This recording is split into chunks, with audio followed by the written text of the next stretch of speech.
Tipo Móvil Cine Video presenta Artistas en su propia voz. Buenos días, buenas tardes o noches, dependiendo de cuando nos veamos. En esta ocasión vamos a hablar de un gran poeta y místico, sobre todo la vertiente mística poco conocido, un poeta americano, centroamericano, nicaragüense, Ernesto Cardenal.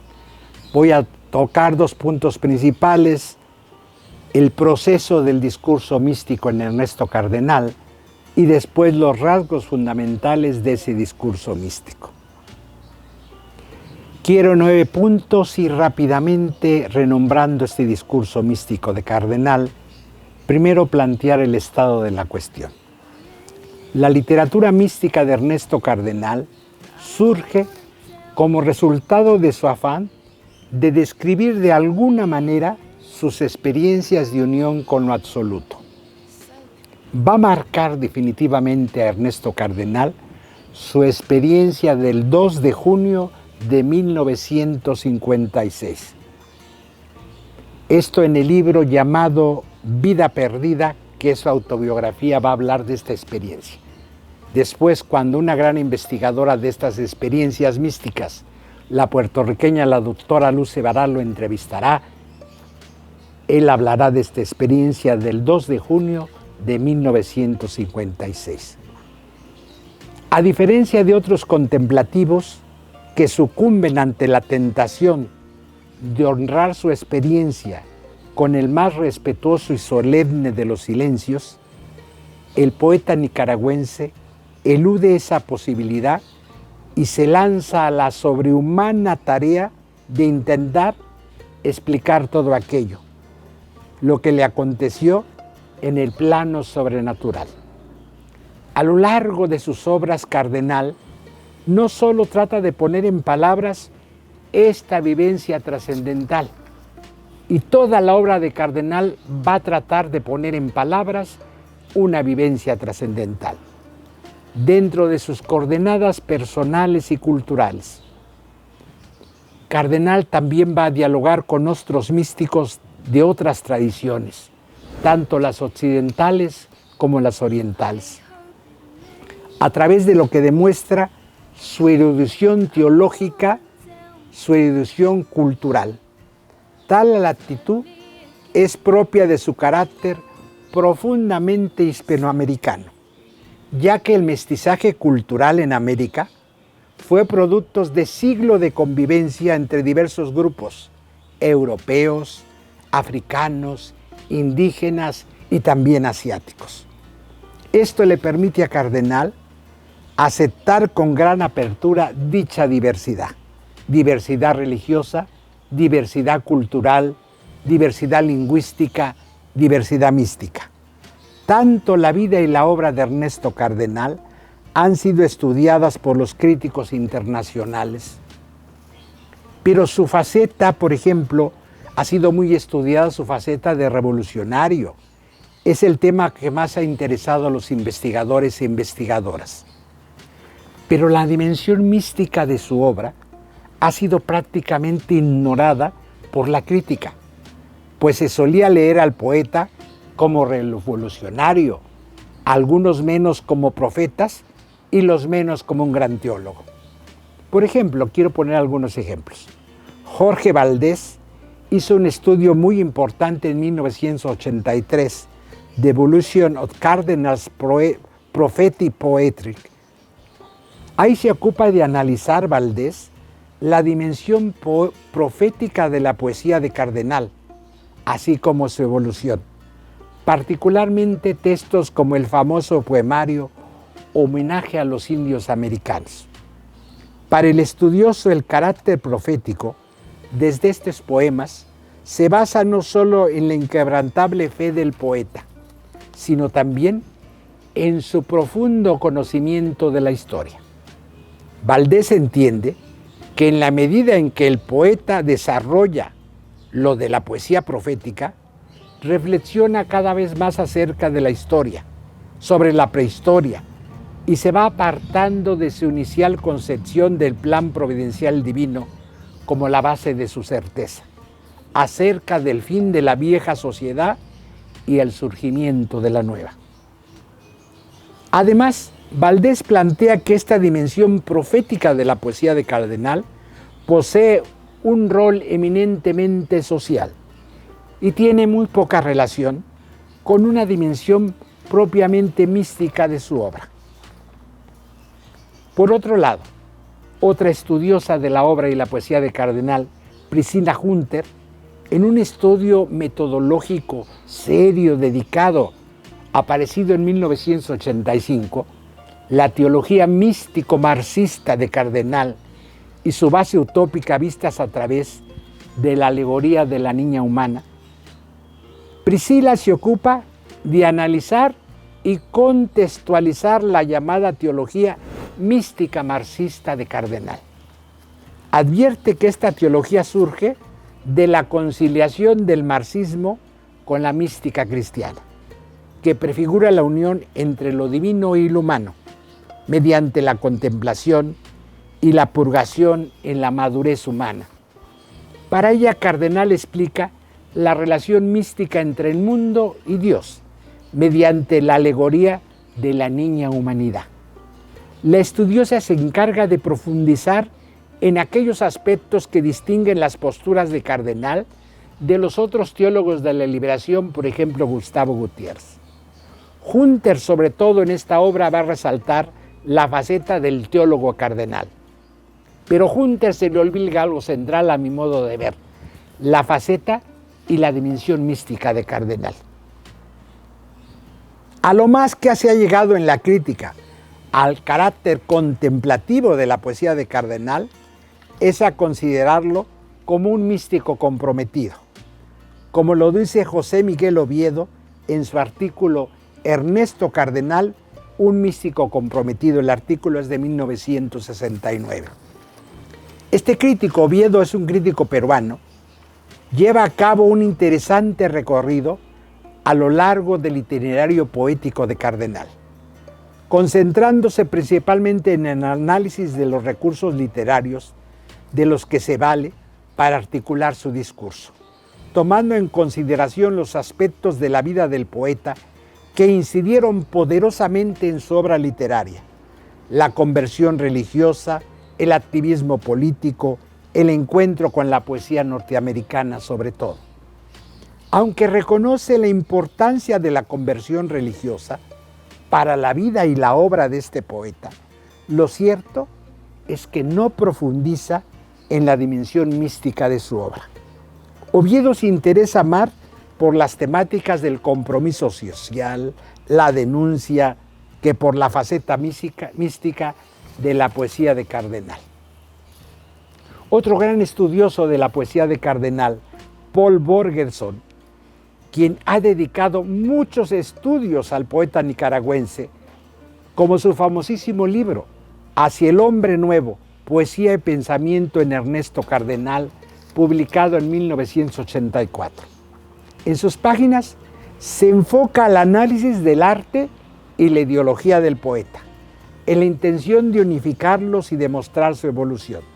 Se acerca al itinerario vital del poeta, concentrándose en aquellos aspectos de su vida que se encuentran estrechamente relacionados con su obra literaria. Borgerson no solo identifica los temas medulares que permiten a la obra de Cardenal y que permean, sino también los recursos de los que se vale el poeta para el tratamiento a nivel estético de su poesía. Pero en cuanto al carácter místico de la obra de Cardenal, el estudioso se muestra excesivamente cauteloso a mi manera de ver. Dice Borgerson: en el caso de Ernesto Cardenal, no hay seguridad que haya tenido una experiencia mística clásica, porque sus declaraciones sobre su propio misticismo y su conversión son bastante ambiguas. Se nos escapa lo que está por debajo de la superficie. No dice, por ejemplo, Dios se me reveló, como suelen testificarlo los místicos más conocidos, sino dice, Dios se me reveló como amor. Y esto es una mera abstracción.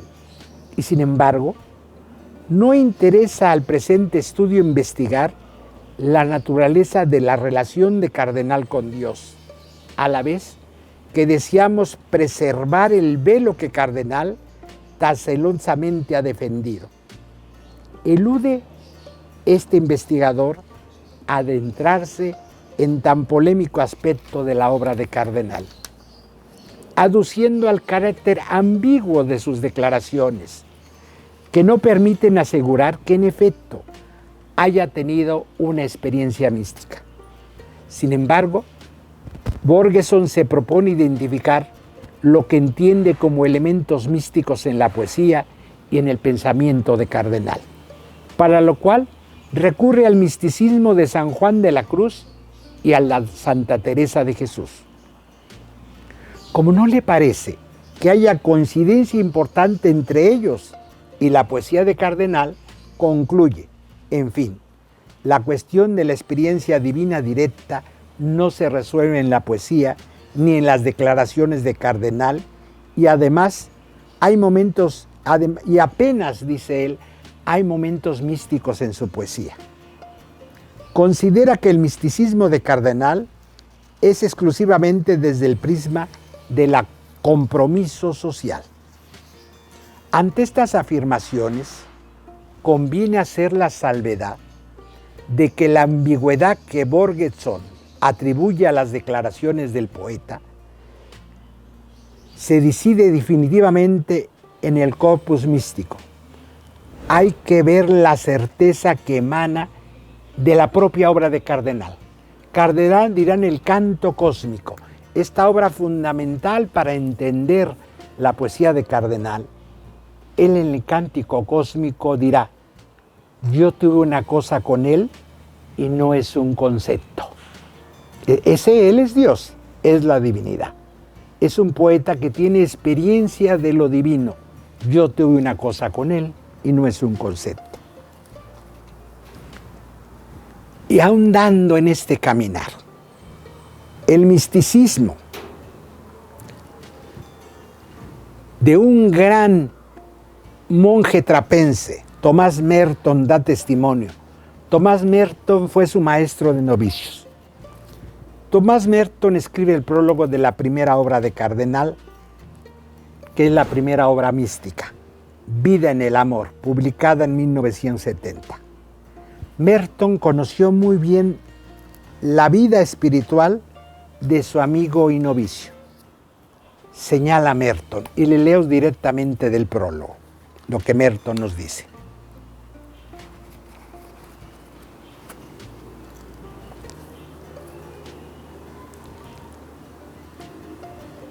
Ernesto Cardenal fue novicio en Getsemaní por 2 años y yo sabía de sus apuntes y sus poemas.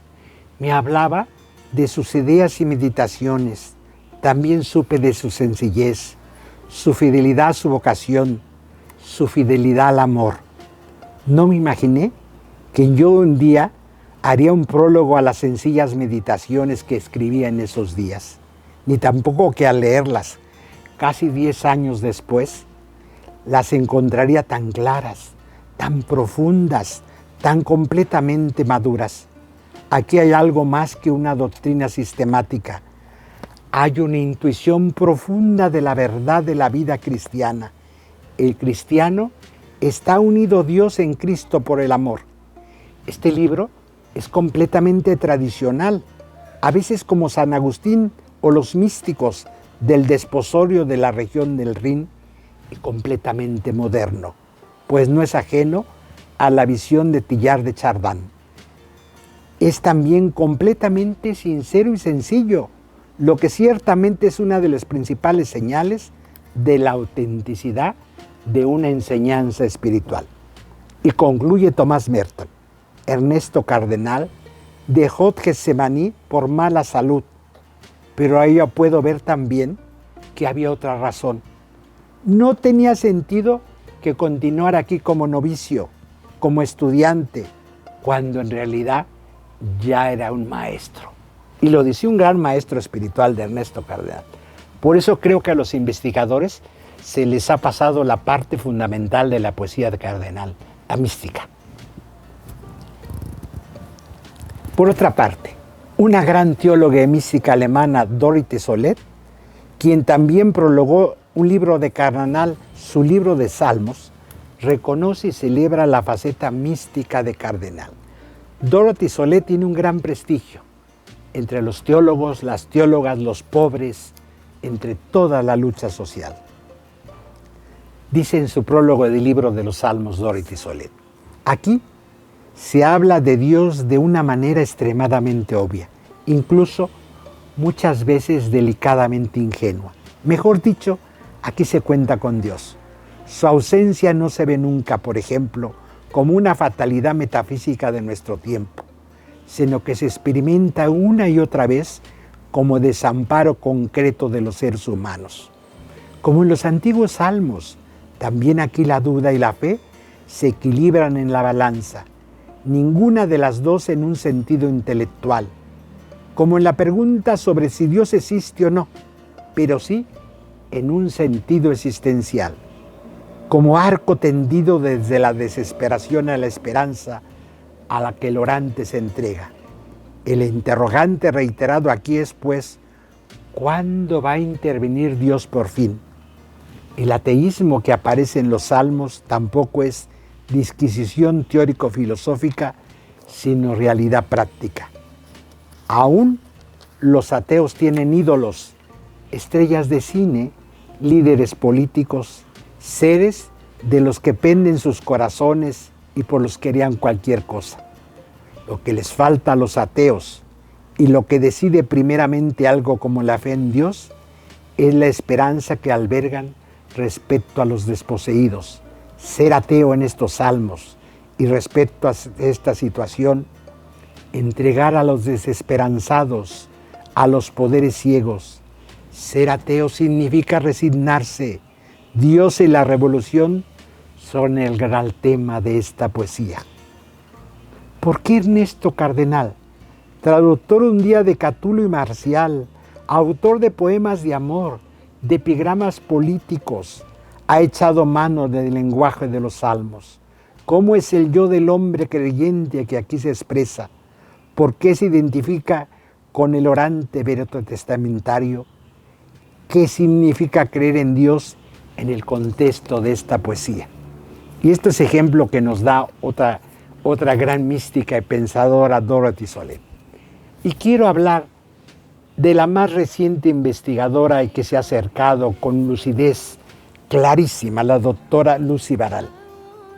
Y es quien ha profundizado en la faceta mística de Cardenal.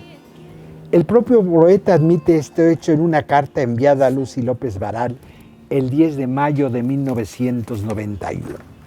Le dice Ernesto Cardenal en esta carta: este tema que a ti te llama la atención por ser tan tuyo, pero para otros ha pasado desapercibido o menos percibido y no se ha escrito nada especial. Con respecto a ello, en los juicios ya bastantes que se han hecho del cántico.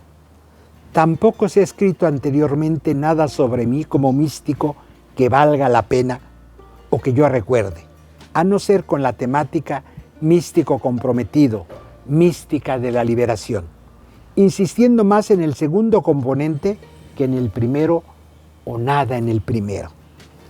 Lucy Baral ha publicado varios estudios acerca de la dimensión mística de la poesía de Cardenal, como el canto espiritual de Ernesto Cardenal, hasta la fundación de la literatura mística hispanoamericana.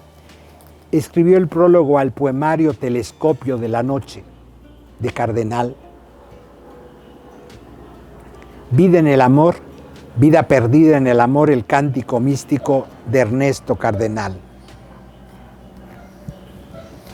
que es este libro de Lucy donde ella narra y cuenta esta carta que Ernesto le envía, de la que les he referido. Incluso Cardenal participó en el Congreso de Misticismo Comparado que Lucy organizó en la Universidad de Puerto Rico en el 2003. Sin duda es ella quien ha sabido aquilatar en su justo valor la gran originalidad y modernidad que supone el discurso místico de la poesía de Ernesto Cardenal.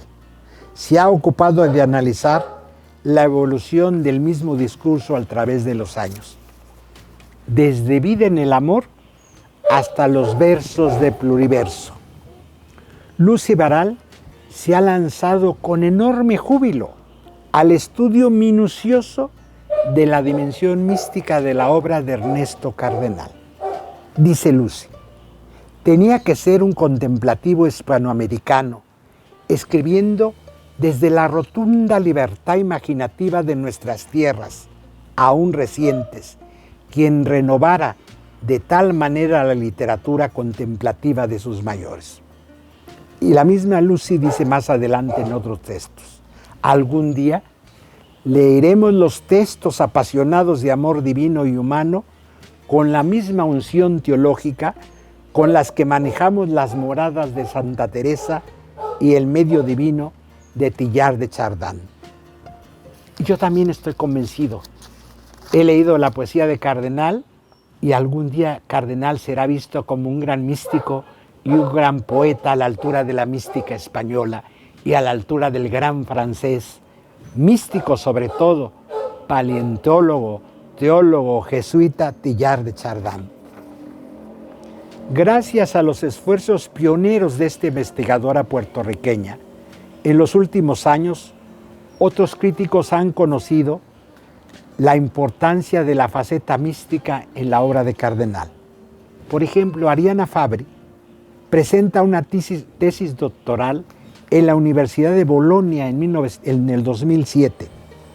Se llama "Y son cosas que los que se asoman se dicen en la cama". La poesía mística de Ernesto Cardenal se llama esta tesis doctoral.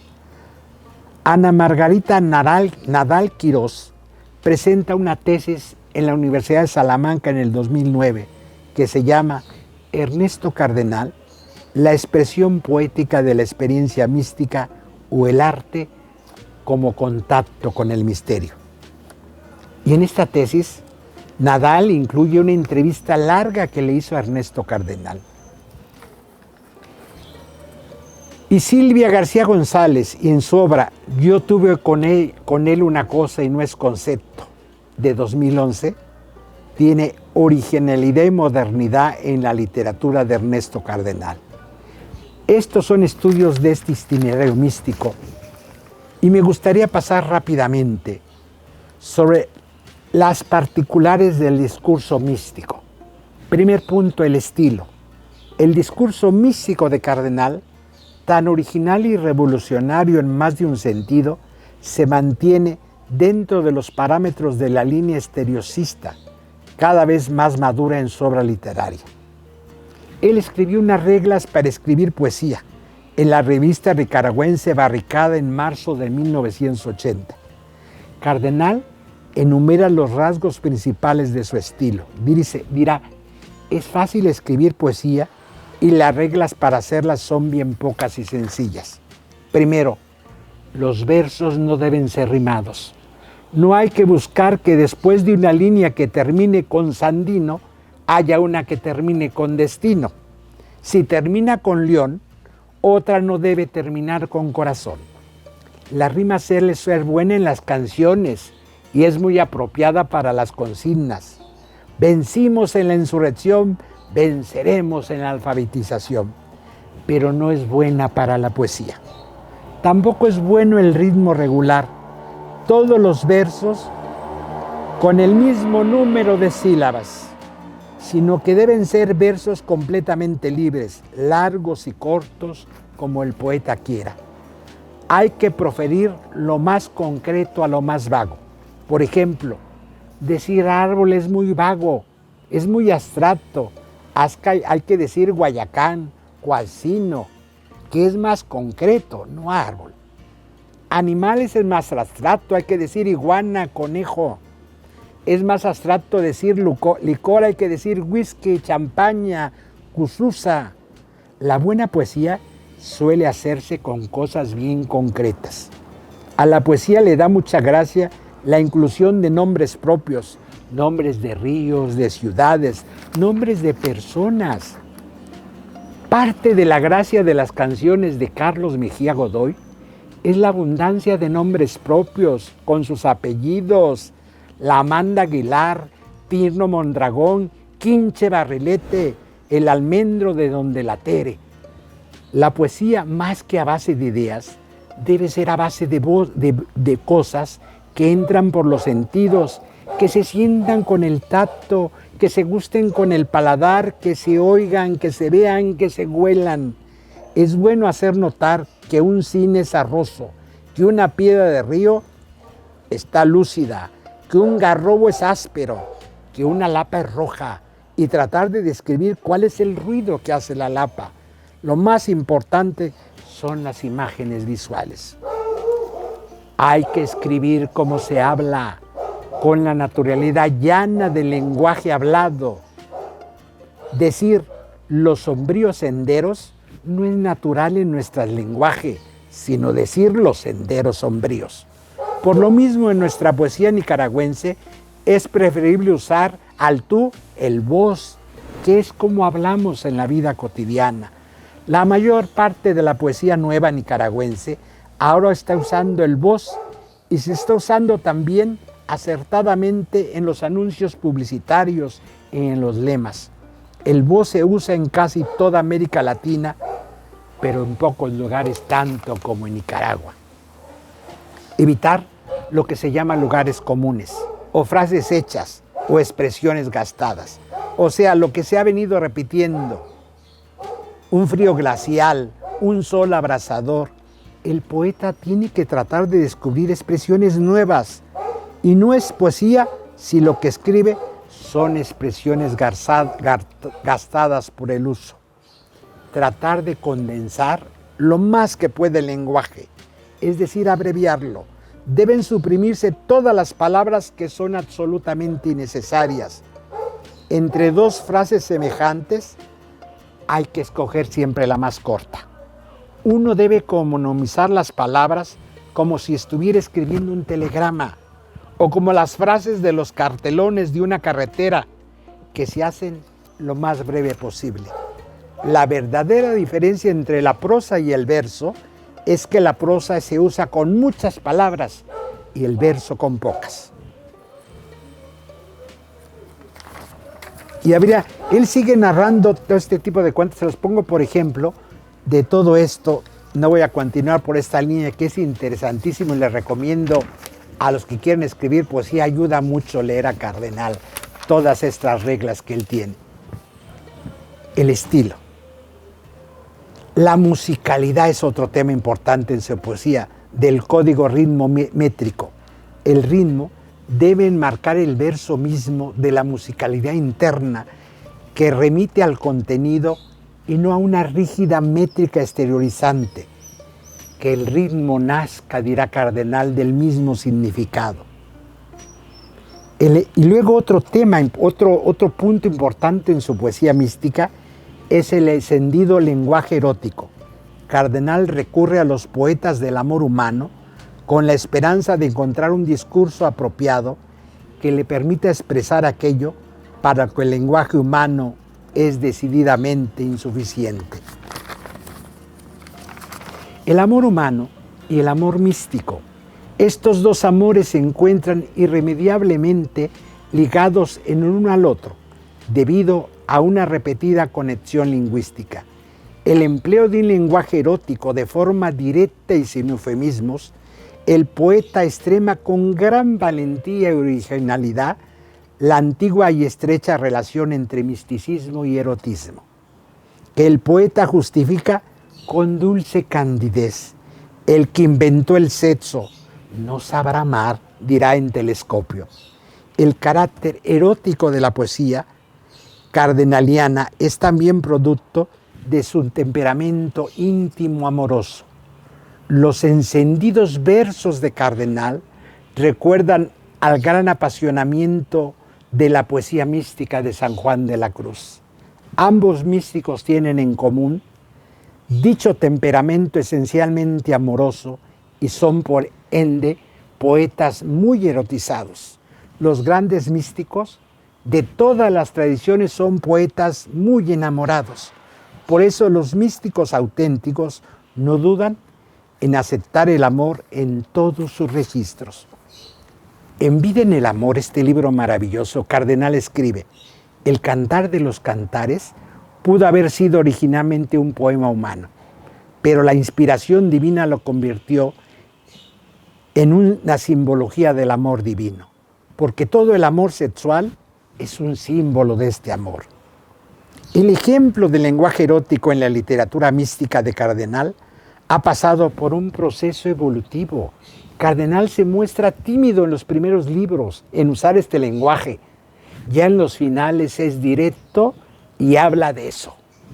Les pongo ejemplos. Por tiempo, esta es una de las vertientes donde falta ahondar muchísimo, revisar la poesía erótica mística de Cardenal, que él dirá. Las posturas místicas de Cardenal y por ende de su discurso literario son cada vez más fuertes y contundentes. En el Cántico Cósmico, el erotismo se vive cada vez más explícito. Es donde escribe: yo tuve una cosa con él y no es un concepto, hasta desembocar en el desparpajo de los ardientes versos del libro Telescopio. No sé, coño, de qué otra manera llamarlo. A eso que es donde haces el amor. Ya en las descripciones eróticas de estos poemarios, el alma participa y disfruta abiertamente del juego amoroso. El erotismo literario de Cardenal se ha vuelto más explícito debido a que Cardenal empieza a leer a los místicos orientales que tienen este lenguaje erótico. Empieza a perder su pudor occidental cristiano y empieza a abrirse a su experiencia. Es muy probable que el interés de Cardenal por explorar otras tradiciones lo abrió precisamente a esto. Había que hablar del humor en Cardenal.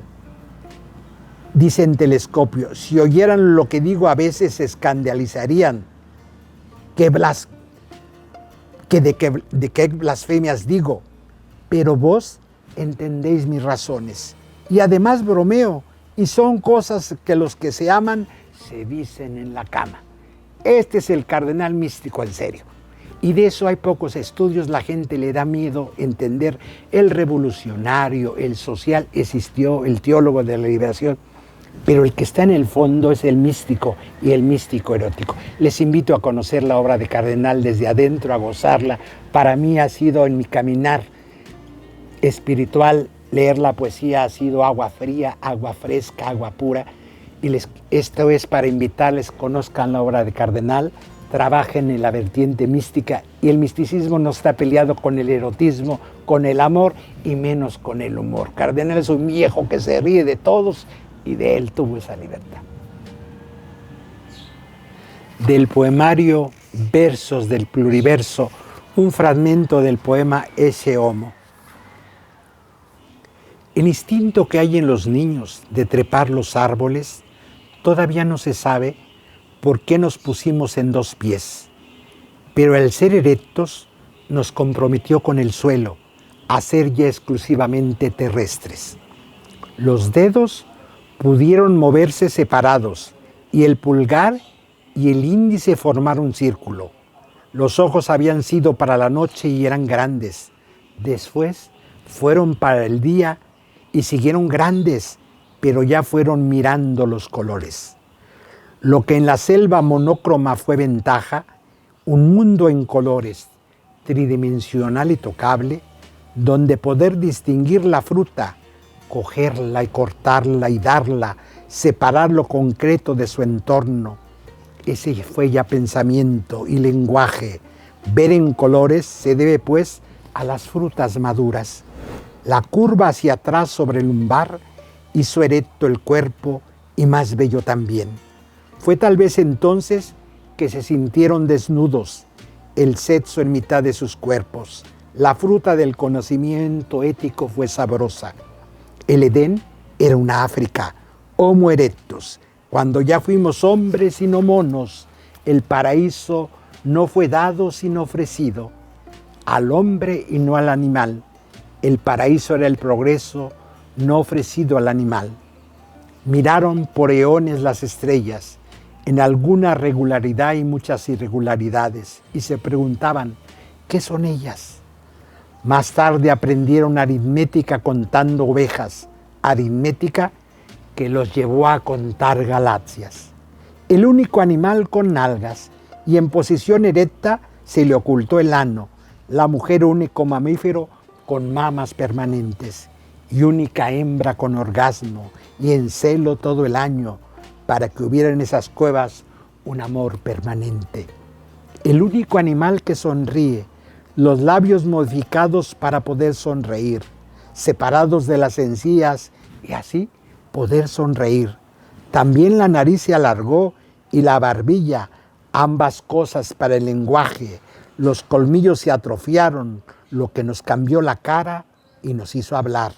La lengua menos larga que en los monos, eso también para hablar. Primero sonidos, símbolos individuales que después fueron de todo el grupo. El estar mucho tiempo juntos en la cueva aumentó la comunicación. Los monos menos humanos se perdieron en el monte. ¿El lenguaje nos hizo humanos o el cerebro humanizó el lenguaje? Comenzaron a tener ideas, nociones, la muerte, por ejemplo, el único animal que sabe que va a morir. El lenguaje fue con fines prácticos primeramente, pero después pasó al mito y a cosas espirituales. Los riñones ya no son para hacer orines, sino para los filósofos. Domesticó plantas y animales. Pero antes se domesticó a sí mismo, el único animal vestido. Los vestidos para ocultar la animalidad, sin pelambre más que en la cabeza por el sol y en el sexo para resaltarlo. Las nalgas muy juntas, sin verse el ano, bellos ojos, labios, dientes del Homo sapiens, evolución de una especie para dominar la evolución. Otra diferencia con los animales, que somos responsables. Otra diferencia también, que somos para algo, para alguien. Un poco menor que los ángeles, dice el Salmo, pero ¿por qué con pedos y con instinto recto? Sus fósiles apenas se distinguen de los otros animales. Homo sapiens, ese homo, donde encarnó Dios, lo que pasmaba a Tertuliano, Dios sacado a luz por unas partes vergonzosas y alimentado de manera ridícula. Todo cambio evolutivo fue para la sobrevivencia, hasta nosotros, y siendo la más adaptable de las especies, ¿no nos adaptaremos también tras la muerte? Fácil es concebirlo.